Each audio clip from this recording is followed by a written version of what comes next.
Halo, kembali lagi dengan kami Java Football. Kali ini kami John dan Jo akan ngosan ya. Ngosan kali ini kami akan membahas PSS Sleman ora niat. Nah, kenapa kok kita bisa bilang PSS Sleman ora niat? Oke, kita saksikan saja bersama. Ya, PSS Sleman dalam sejarah itu naik ke Liga 1 sangat sulit sekali. Mereka sangat merangkak-rangkak untuk menaik Liga 1. Mereka bahkan melewati hal yang dimana fase-fase klub paling di bawah itu pernah juara tanpa mahkota dan lain-lain. PSS Sleman sendiri waktu di Liga 2 memang terkenal tim ini itu sering mencapai puncak tetapi gagal. Pada akhirnya PSS Sleman naik ke Liga 1.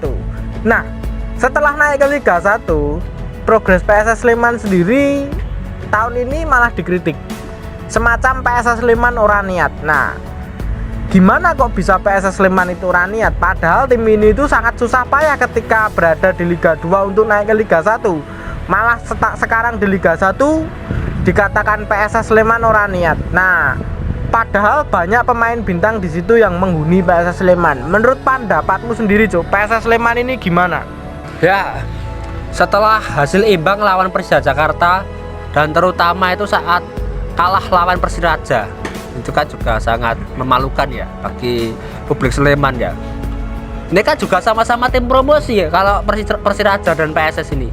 Bahkan promosinya duluan PSS Sleman. Maksudnya kalau PSS ini promosi tahun 2018, kalau Persiraja itu periode 2019 ya. Nah, malah kalah dengan tim yang baru saja promosi.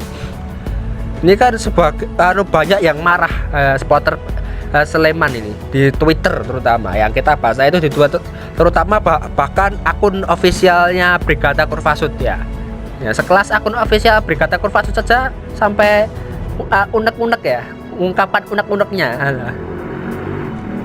Ya, sekelas akun ofisial Brigata Kurvasut ketika sudah mengungkapkan unek-unek, berarti ini sudah menjadi problem bagi tim PSS Sleman sendiri ya.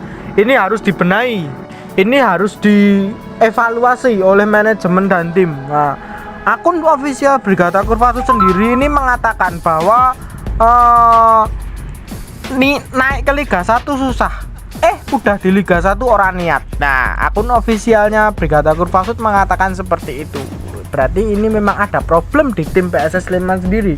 Dan banyak netizen yang berkomentar tentang PSS Sleman ini, soal adanya pemain yang tidak bisa main bola dan lain-lain, ada pemain titipan dan lain-lain. Ini banyak sekali.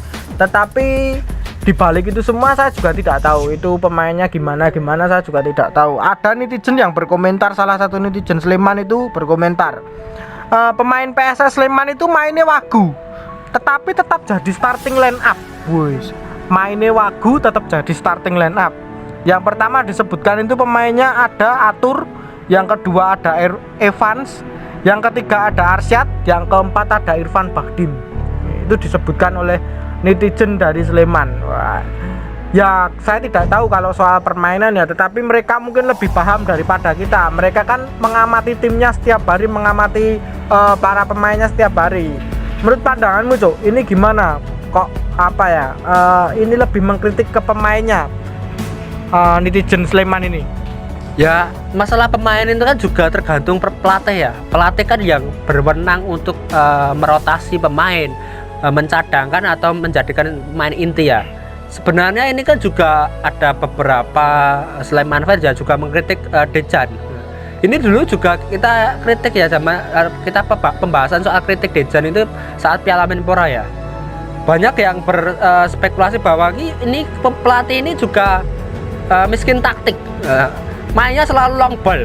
Beda dengan PSS Sleman zaman Seto Nurdiantoro ya, dengan permainan cantik, dengan banyak taktik lah di permainan ya. Mungkin Sleman fan paham soal taktik ya. Nah, ini kan juga bermasalah ya, masalah Dejan ini, terutama juga masalah CEO-nya yang bernama Marpu. Ini juga sering dikritik ini di media sosial.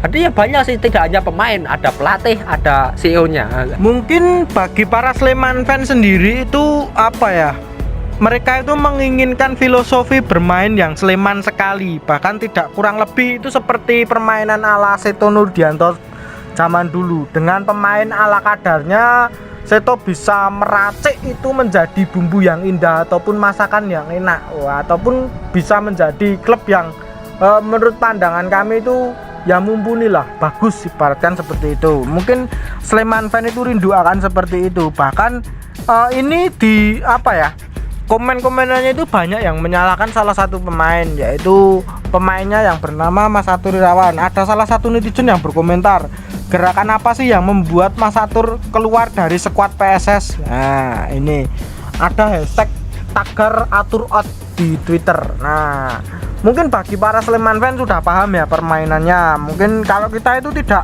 mengkritik soal pemainnya, kita juga tidak tahu. Bahkan kalau pemainnya pelatihnya itu juga dikritik. Pelatih itu apa ya, menurut pandanganku itu mungkin kunci ataupun otak ya, ataupun gimana ya, utama mungkin. Nah, kalau pelatihnya itu bagus, bahkan dikasih pemain sejelek apapun, apa ya, nggak enak apapun, mungkin bisa meracik dengan baik. Kalau pelatihnya itu sebagus apapun, dikasih pelatihnya itu jelek, dikasih pemain sebagus apapun, mungkin ya hasilnya jelek. Nah, itu mungkin yang bisa diterapkan oleh PSS, yang mungkin diinginkan oleh BCS sendiri ini kan seperti filosofinya Seto itu kan bisa memanfaatkan pemain muda dan lain-lain ya, seperti itu. Sejak awal sendiri pun Brigata Kurvasut sudah mengkritik pelatih ini ataupun manajemen. Mereka itu menuntut untuk apa ya, pembinaan usia muda ataupun mengorbitkan pemain-pemain mudanya. Malah apa ya, mungkin belot manajemen itu malah memainkan pemain-pemain yang menurut mereka itu sudah punya nama di Indonesia ataupun tenar di Indonesia, seperti mendatangkan Irfan Bahdim, Atur Irawan, Kim Jeffrey Kurniawan dan lain-lain ya.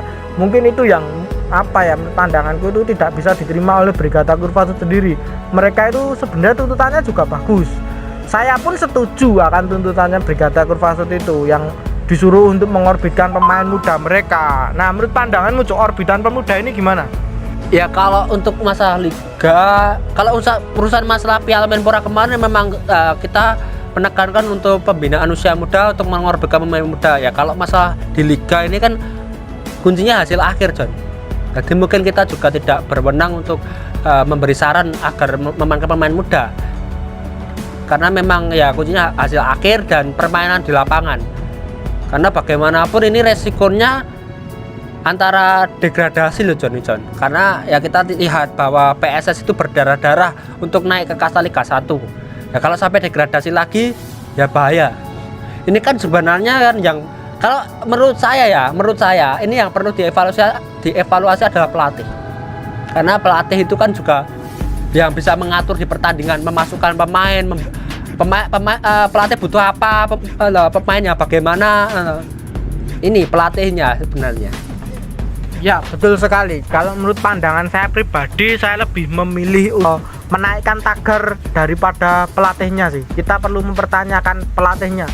Ini sepertinya gimana ini? Sudah diberi pemain dengan kualitas menurut pandanganku punya nama di Indonesia, tetapi pelatih ini tidak bisa memanfaatkan, apalagi diberi apa ya, pemain-pemain orbitan. Ini gimana nantinya? Nah, yang perlu dipertanyakan sebenarnya menurut pandanganku pelatih, bukan malah pemain sebenarnya. Pemain juga boleh, tetapi kan yang nomor satu inti dari sepak bola itu sebenarnya otaknya kan pelatih terlebih dahulu. Kenapa memainkan pemain seperti itu yang jelas-jelas pemain itu tidak bisa main sepak bola malah dimainkan gitu loh. Maksudnya ngoper ngontrolnya kadang luput gitu, tapi malah dimainkan terus dari starting line up terus. Itu yang dikritik oleh netizen Sleman. Nah, pemain koyong ini kok iso main terus, heran aku. Nah, seperti itu kan kebijakan pelatihnya. Pelatihnya gimana kok bisa memainkan pemain seperti itu? Jika pelatihnya itu tidak memainkan pemain seperti itu, ya mungkin beda cerita ataupun lain cerita. Nah, alasannya apa pelatih itu memainkan pemain itu? Mungkin dari keseluruhan saya ambil itu apa ya, Brigata Kurvasut sendiri menginginkan PSS Sleman itu tidak muluk-muluk sebenarnya. Mungkin bertahan itu sebenarnya sudah bagus, apalagi kalau juara. Tapi kalau juara sebenarnya mungkin belum. Tapi kalau untuk berproses menjadi juara itu iya, dengan mengorbitkan pemain muda ataupun pemain andalan mereka yang di junior itu mungkin berproses untuk menjadi juara, bukan langsung juara.